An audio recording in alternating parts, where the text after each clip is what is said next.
This morning you heard quite a bit about the environmental responsibilities, where brownfields came from, the liability that's involved with it, who's doing what the term all appropriate inquiry means. You learned that you should be consulting with the Department of Health early, with the Department of Planning and Permitting early. Well, we're going to talk more about that in some detail.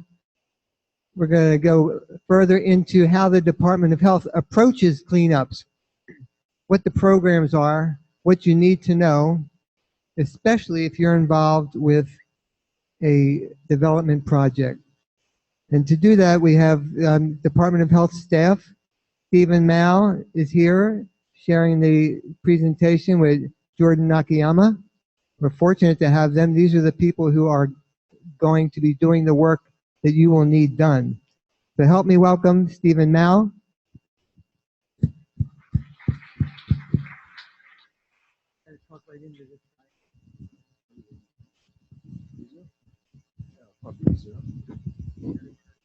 So yeah,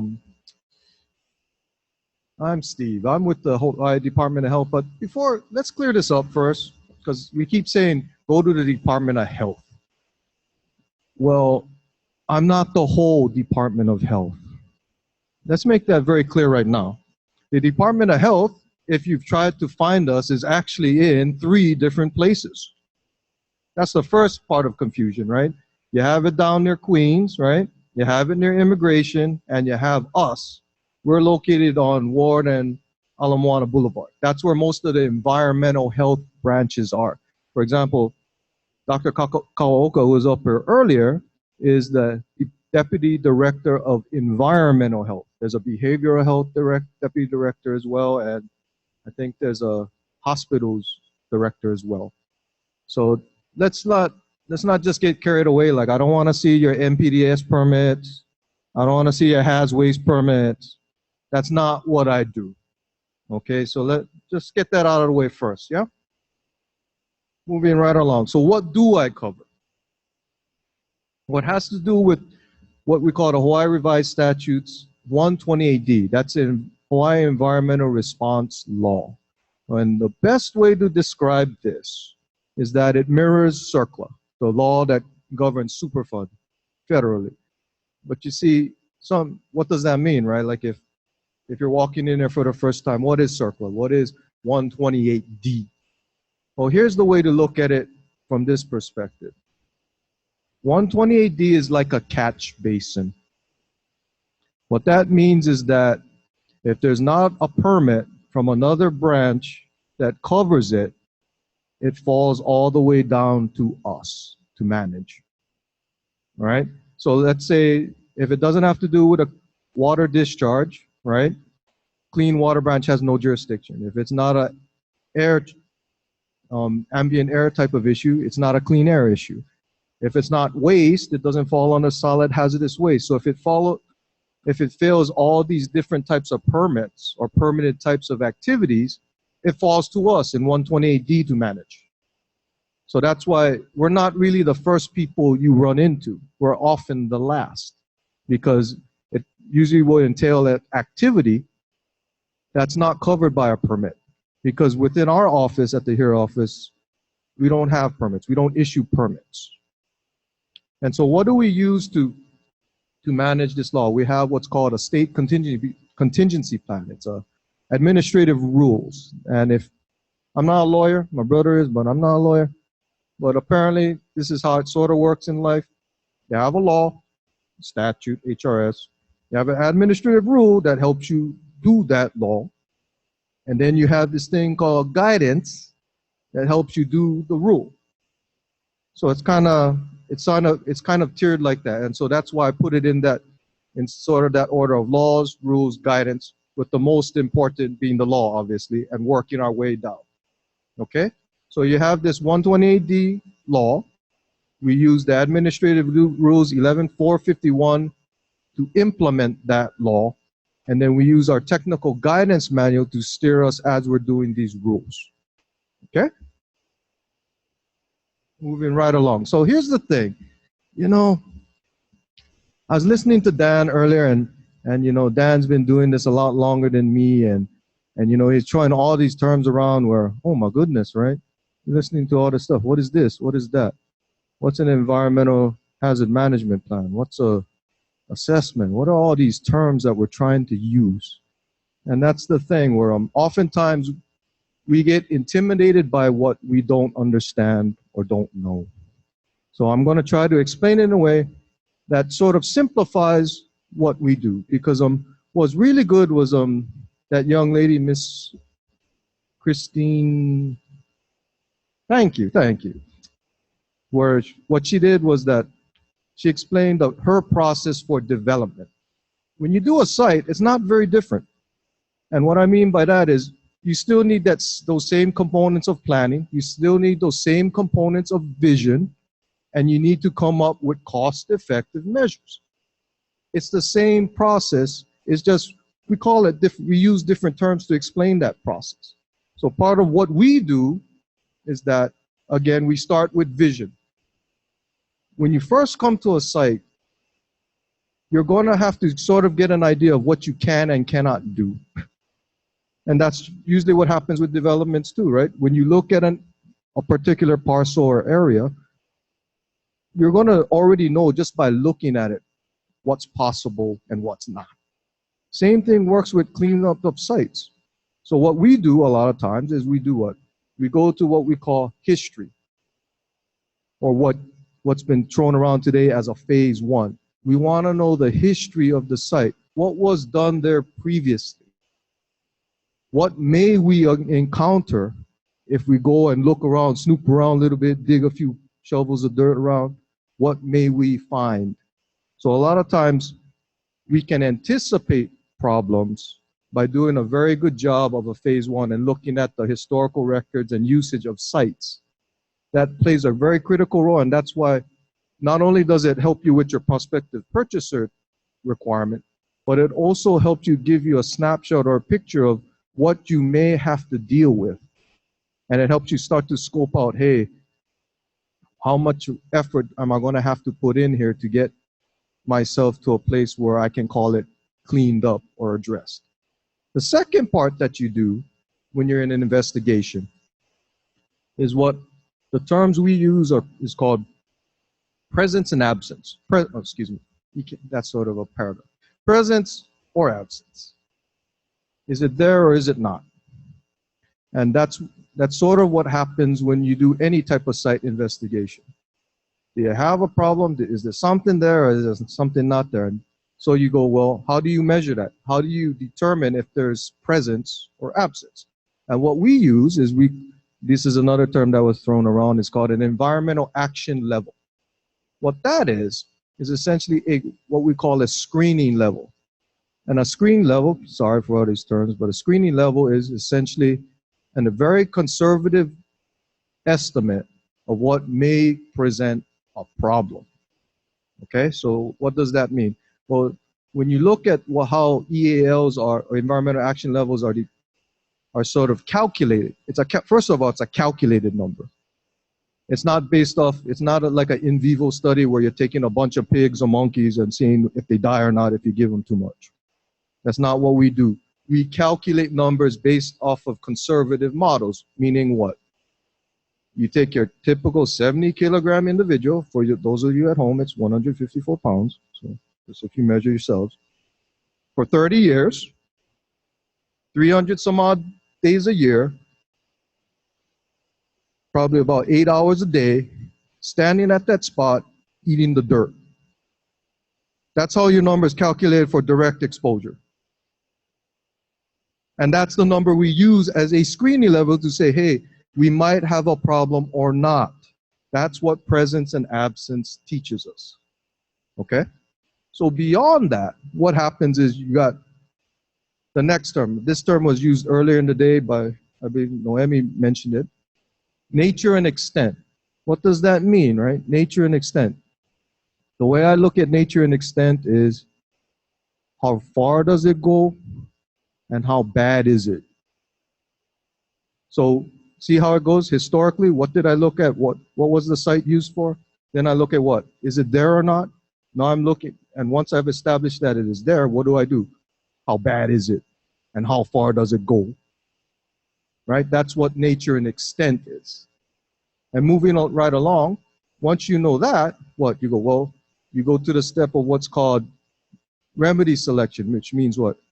What am I going to do about it? And so that's really how our process works in a cleanup. It's not overly complicated or very different from the processes you would have used to develop a property anyway. And so once we start to break through that barrier that it's some mystical thing that no one can understand unless you've been an environmental professional for years, that's not really true. You'd apply the same type of business practice as you would in a development that you would in trying to address a cleanup of a site. We're just using different terms for it. Having said that, there's two flavors of cleanup. There's the not such a big problem cleanup, and there's the, oh my goodness, I better look at this twice kind of cleanup. All right? So let's take the easier one of the two. What we call a removal process. It's sort of a misnomer because removal implies you're literally taking something away from it. That's just, it's more of a semantic thing more than anything else. It doesn't literally mean you're always removing something. All it is referring to the process itself. It often involves a low level of complexity. It also says usually you can take a quick and easy action, and the remedy that you're going to choose for it is relatively facile. So what's an example of that? That would be something like a underground storage tank. It's in the ground, you know it's a tank. There's oil in it. Did it leak? Okay, didn't leak. All right, dig it up, take it away, go home. That's sort of what a removal process would be like, right? Where it's pretty obvious, it's pretty low complexity, you know it's a tank. Pretty quick, yeah, remove the tank. And the remedy's pretty simple, right? Address this and then you're fine. But when you look at our TGM, it doesn't always look that fine. And mainly it's all about the semantics. Fancy terms that make us sound a lot smarter than we really are. But what's really listed in what our technical guidance manual says, that's why I'm using these terms right now, is that this is what you'd read if you read our technical guidance manual. So let's translate. That's what all I'm going to do here is translate. Okay? So let's look at the first box at the top. Data review and collection. What is that really? That goes back to remember history. What happened? What was it used for? And also, this is the area where you'd be dealing with presence and absence. Right? Is it there or not? And sometimes, in certain cases, but there shouldn't be too much of this, is the nature and extent again. How far and how bad. Because it's considered part of the removal process, if you're truly in it, it shouldn't be that bad. Because if it turns out to be that bad through investigation, that would kick you into the process we're going to look at after this. Okay, so let's look at it this way, that it's simple. So what happens? You come in, you talk to us, you talk about what goals you want to do, how you want to address the site. Like I said, the remedy is typically intuitive, meaning pull the tank, drain the tank, something simple. So you go through a work plan, which is just explaining what you're going to do, and then a removal action report that says, this is what I did.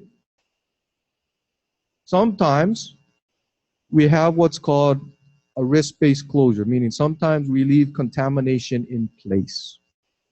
And in situations like that, often we might have to put what's called a control. And that comes in a variety of things, like there's engineering controls, institutional or administrative controls that you can place on sites. What does that mean? What's an engineering control? An engineering control is like a cap. An engineering control is like a fence, something that you construct to prevent an exposure pathway. What's an institutional control? It's like land use. You are only good for commercial industrial land use. You cannot go to a residential land use.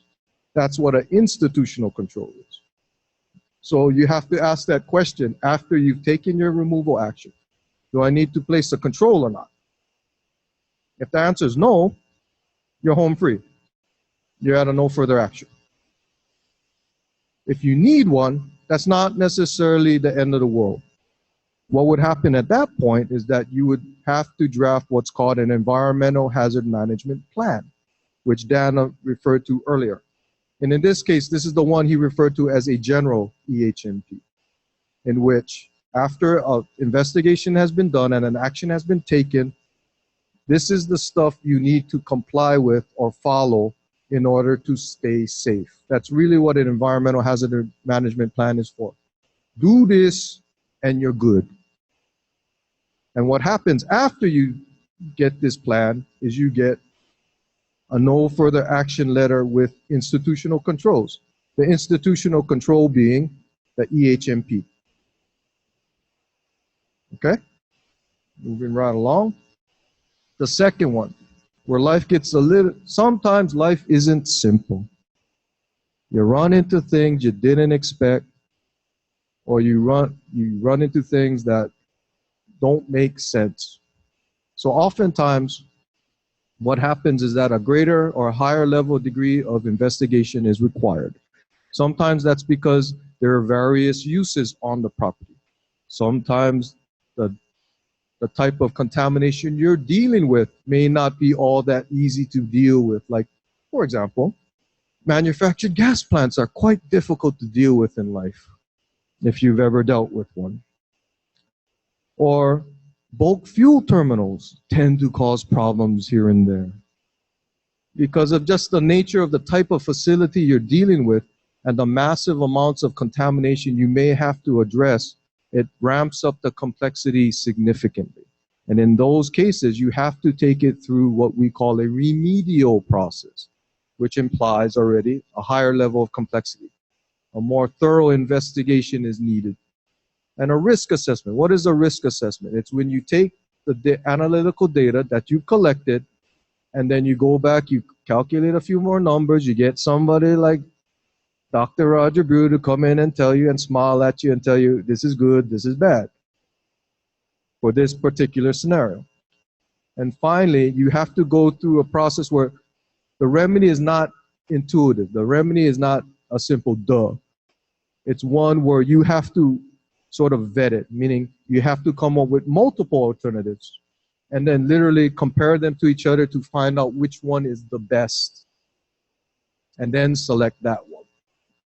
And oftentimes in sites where there is public interest or when it is something pretty nasty, we'd go with a public participation where we'd come out to the public and say, hey, we're going to do this. So as you would expect, there's a lot more steps. But remember, the process doesn't, the overall process, the overall theme doesn't really change, right? From history, presence, absence, nature and extent, or how bad is it, what we're going to do.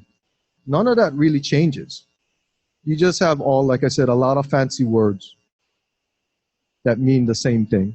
So remedial investigation scoping, again, that goes back to what? Knowing your history of your site, doing presence absence, and then finding out how bad it is and how far does it go. You come up with a remedial investigation report that essentially summarizes those findings and tells you whether or not you need to take an action or not.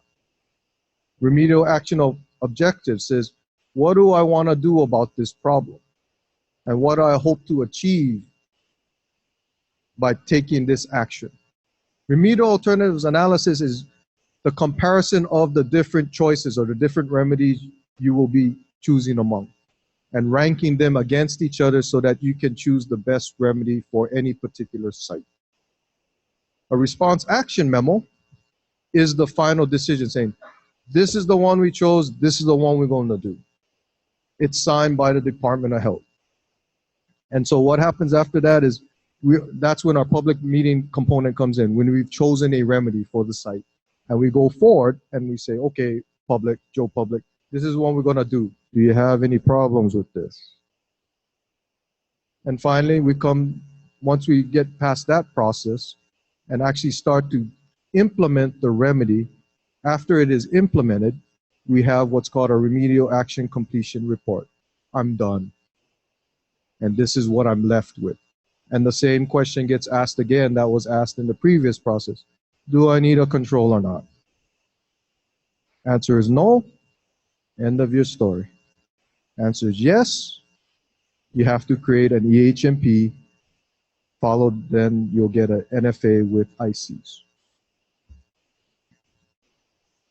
So now that you sort of understand what we do as a process, what programs do we have available? And that's why when I mean program, I don't mean like solid waste program or recycling program or thing. We're talking about these are cleanup programs that we have that are specific to our office at HEER. Okay?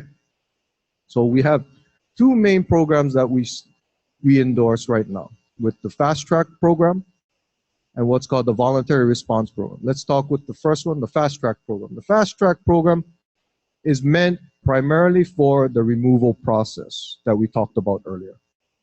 You shouldn't be having high levels of complexity in your site, and it should be pretty well investigated even before you walk in the door.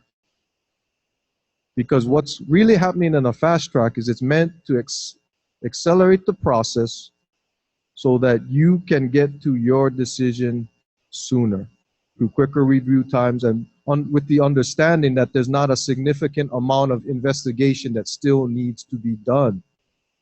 Okay? And so in order for us to make sure that's not happening or something bizarre isn't occurring, is we often have a checklist that you need to fill out, an application, followed by an agreement that you sign with the department agreeing to these terms. And what happens is after you've gone through the process, either remedial or removal process, primarily removal, you get either an NFA or NFA with IC's letter for this. Okay? The second program, the Voluntary Response Program, is actually more tailored towards the remedial process, the second, the more complex of the two. It also goes through an eligibility screening process, a checklist that you have to pass before it's considered eligible. But this one was primarily designed to protect prospective purchasers.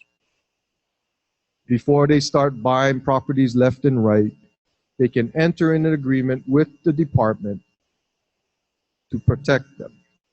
And how does this work? Because what happens is that when you sign a VRP agreement, there's something called an Attachment A, which lists all the contaminants that the prospective purchaser will receive what's called an exemption of liability for, like a warranty. Sort of like you're covered for this with this agreement. Okay, so what happens is that in Attachment A, it lists every single contaminant that you want to be covered for this particular site.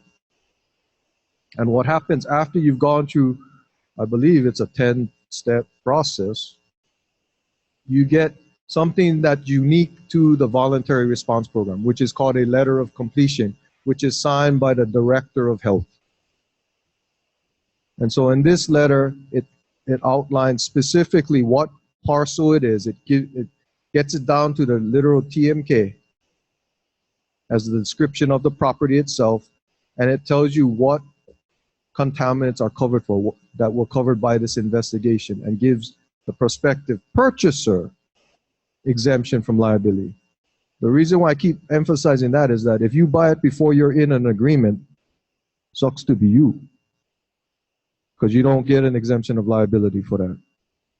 And that's why sign your agreement first, please, if you're thinking of doing this, because you'll regret it later. You'll have a very hard time explaining to us later if you bought it before your agreement was signed. Okay? Just making that clear, because that sort of gets lost in the shuffle every now and then in terms of chronology of what to do. But just know that you cannot be the owner in order to get the exemption of liability, you cannot be the current owner. Okay? So environmental hazard management plans, what are these things, right, that we're talking about here? Why do we need them? What do we do? Well, here's the reality that we live in today. Back in 1996, EPA Region 9, and they can correct me if I'm wrong, but we went along with this process where we started to discover that cleaning up to pristine levels was just not going to work. That's not realistic. That the amount of money you'd have to invest to get to that level is just not cost effective. So what happened in the mid-1990s was essentially what we called risk-based closures, or Rebecca was the term they used to use for that, risk-based closures. So what happened is, what that means, you're leaving contamination in place. You're not digging up every square inch of everything to remove every last drop of it. You're leaving things in place and using a risk assessment or a control to say that it does not present a hazard to the public. Okay? So what is an EHMP? Essentially, an EHMP is that, right? An EHMP is that measure of a risk-based closure that allows you to implement measures to protect you. If you do X, Y, and Z, you'll be fine. Because often the environmental hazard management plans address the hazards that are still present, meaning that if it's under a cap, don't dig, things of that nature. Or if you have to dig, take it, make sure you test it so you know that what kind of landfill you may have to take it to. Contingency plans are very, very standard within EHMPs, though. What if I do this? What do I need to do? A lot of the EHMPs that we currently have this type of language built into it already. So it literally is a management system. It allows you to deal with a lot of different types of scenarios you may run into as the owner of your property. So that's why we do use them. So who are they for? They're essentially for everybody, whether they be a bank, the landowner, a utility company, any type of construction worker. It's meant to protect anybody that may be doing something on that property or may have an interest in that property. And that's why it's so universal, and it's so important that we all understand as a general audience what they are and what they're for. So what types of flavors do we have of EHMPs? Dan hit all three of them quite well. We just use one term a little different from the other. The first, there's a site-specific, a pre-construction, and a programmatic. The site-specific one deals with sites that have already been investigated, okay? This means that you've either gone through the removal or remedial process already, and that you have enough data to say what problems are there and what you need to do about them. And what you need to remember about site-specific EHMPs is that if you have two of these EHMPs on the same parcel, meaning you have a site-specific and a programmatic, or you have a site-specific and a pre-construction, the site-specific EHMP trumps both of those because the site-specific EHMP is based off of an investigation. So it has more data, it's already been vetted essentially in terms of how much data, how much contamination is on the property. So that's why whenever you see both of these documents, the site-specific always trumps the other two. A pre-construction one, it's more activity-specific. You're going to see this a lot when they build high-rises or when they build home improvement stores or things of that nature. You're going to run into these scenarios where you're going to dig a lot. You're going to sometimes have to deal with a lot of groundwater, a lot of dewatering issues you may run into. And so what happens is that you may not have always had an opportunity prior to the construction to do a full investigation. So in scenarios like that, what we recommend to developers and construction people is a pre-construction EHMP saying, you haven't been able to investigate, but we bet you our bottom dollar you're going to hit something. And because of that, this is what you do if you hit something. It's presumptive, meaning I think you're dirty. And because I think you're dirty, take these precautions as you work. Okay, that's really what a pre-construction EHMP is for. It's meant to really protect the construction workers and the developers as they're working on parcels where their schedules are way ahead of any investigation that would have been done. And so that's that way, time is money. That's a fact, right? And we don't want to shut down a construction project just for the sake of saying, oh, you didn't hit a removal. You didn't do your removal process. So you got to wait. I mean, that isn't always something that happens. Sometimes, we sort of find a middle ground sometimes. Is that always the best policy? No. But that's part of the reality that we face at times. And so part of that is rather than sending them in without any type of guidance, we take a more preemptive approach and take it as a pre-construction EHMP. And the last one is a programmatic EHMP. These are relatively new. And what this says is essentially the whole area has this type of problem. So let's call it like it is. Let's look at Evile, the Evile district. Chock full of terminals, chock full of pipelines. Pretty much anywhere I poke a hole in that area between Waikamilo and River Street, I'm gonna hit oil. It's like I'm living in Texas, right? No matter what I do, I'm gonna hit oil. So rather than say, well, address it as you do it, here, look, I already know you're gonna hit oil. So this is what you do when you hit oil. That's what a programmatic area-wide EHMP is for. That if I know in an area already that all these sites probably are going to have a problem, why not just jump already proactively and say, hey, this is how you deal with it, versus having us have to call in our emergency responders and say, oh, well, we might have to shut down your project now until we can address this issue, which is what the alternative would be. Right? Because that's another part of our office is we have emergency responders, where if it's deemed such and they say to you, well, we're shutting down your project, that's another sucks to be you, because you have to do what they say and you don't have a choice. So part of what we do in these programmatic EHMPs is doing what?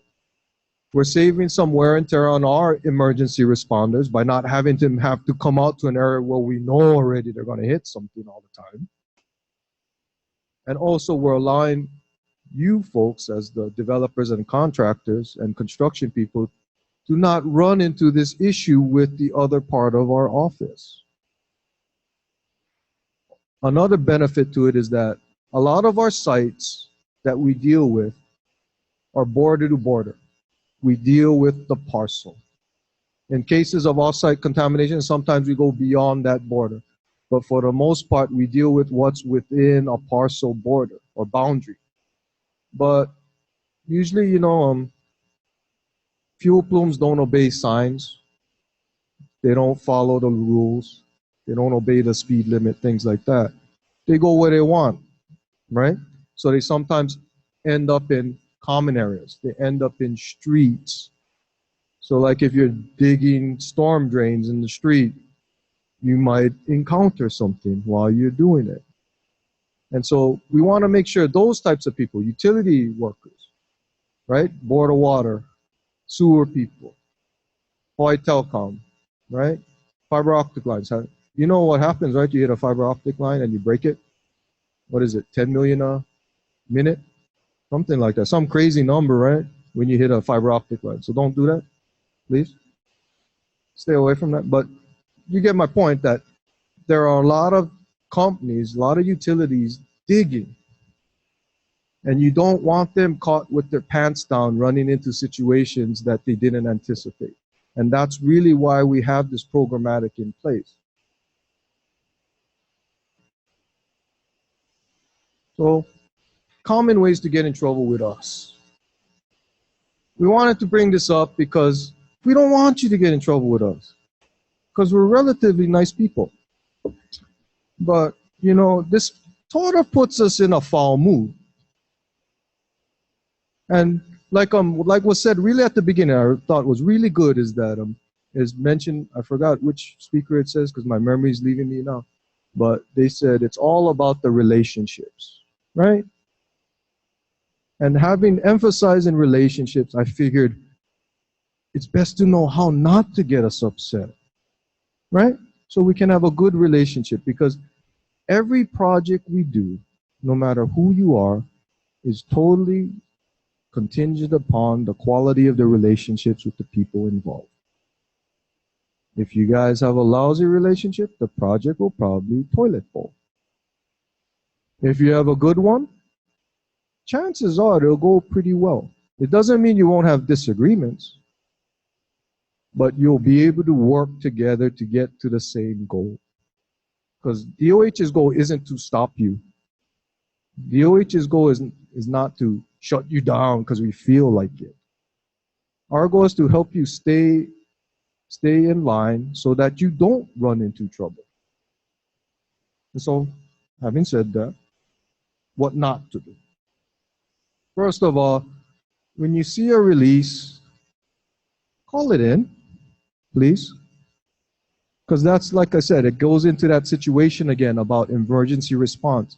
If we have to send our emergency responders out and you didn't tell us about stuff, they're not going to be in a good mood either, and they will be liable to shut you down, and they would have the authority to do so. Second thing, disposing of contaminated media from a site prior to characterization. Like if you're digging up a football field or a track and field, please do not take it away from that site. That will get you in trouble. Shopping for regulators. This isn't price busters. When you do regulatory work, it's not price busters. You don't look for the best deal. Okay? You work with whoever you get. Because the people I work with, I have to say, are quite competent at what they do. And they're going to follow the exact same law I do. Ignoring DOH requests for information. When we ask you for information, please provide it. I mean, you'd be shocked at how many people don't. But a lot of this isn't because we're looking for dirt on you. Okay, we're not cops. This isn't CSI. This is us trying to get more information to help you address your site. Okay? Blaming HDOH for review times. That won't make you very popular in our office either. Okay? I'm sorry to say, but we don't always have all the personnel to handle all the sites we have in this state. All right? That's a reality. Sampling without DOH input or a competent consultant. If you elect to go and do your sampling without telling us how you did it, chances are we'll make you do it again. And that'll just double your costs. And finally, changing the quantities or concentrations of the amount of contamination released. Like if you said your tank released 360,000 gallons, don't say later only 76,000 came out. These are actually true stories that happen. And we don't like it when you start to do these things. And that's why it's never about, a lot of it comes down to a fear out of what? Telling us what? We're going to bust you if you tell us what you did. That's often not the case. It's more like, okay, this is what you did. Okay, that's sort of water under the bridge. How do we address it is our greater concern. Because our main mission is what? Protection of human health and environment. That's our goal. So however we get there, right, is really, a lot of it depends on you. Right? How much you elect to help us in that endeavor and how much you elect not to help us with that endeavor will clearly affect the path going forward. So we encourage you, just come clean with it. No pun intended, but come clean with the information, because we're really here to help you. We're not here to stop you. So recipes for the success, the other side of life. As Phoenix alluded to earlier, talk to us early, because a lot of you guys already know probably 10, 20 years in advance what you're going to do. You're just waiting for your permit, right, to come through, usually. Hey, I've seen enough of this stuff to know what you guys. Anyway, talk to us somewhere in between waiting for the doggone permit. Yeah, so we can sort of help you sort things out. Second thing, there's a lot of excellent consultants in here. I see a lot of familiar faces here. A lot of really good consultants in this room. Use their expertise, please. I mean, I can't say enough about the quality of people that I see in this room right now. That a lot of the faces that I see that I've been blessed with getting to work with over a lot of years, and I'm very honored and happy that they're here. And finally, information. Like anything else, I mean, the more we know, the more we can help you. You know, if we always got to play 20 questions with you, then it's going to take a while. But if you merely come up front with everything, then it'll really facilitate the process. And that's part of what I wanted to share before I bring up Jordan is not a whole lot is said about the HEER office because you don't hear a whole lot about us, right? Because we don't give you a permit. You don't bump into us too often. But I can tell from my 10 years, 11 years of being in the office that we have an excellent bunch of people, you know, from Phoenix's leadership the past 9 years you've been with us has been excellent. We've made a lot of headway and we wouldn't have gotten as far as we have without her. And you know, these two coconuts here running the computer, Eric and Jordan, they're some of our most gifted and talented staff in the office. I mean, every time I have a question about statutes, Eric can cite me the section. Jordan, he's our little whippersnapper. He handles all the big situations. He's handled a lot of really difficult sites. Melody's handled our brownfield stuff. Maria here, she does our Navy work. I mean, they don't really get recognized as often as they should for the type of quality work that they perform. And I'm hopeful that you all get a chance to meet them and talk to them because it's really, really an honor to work with them. And I'm really happy about that.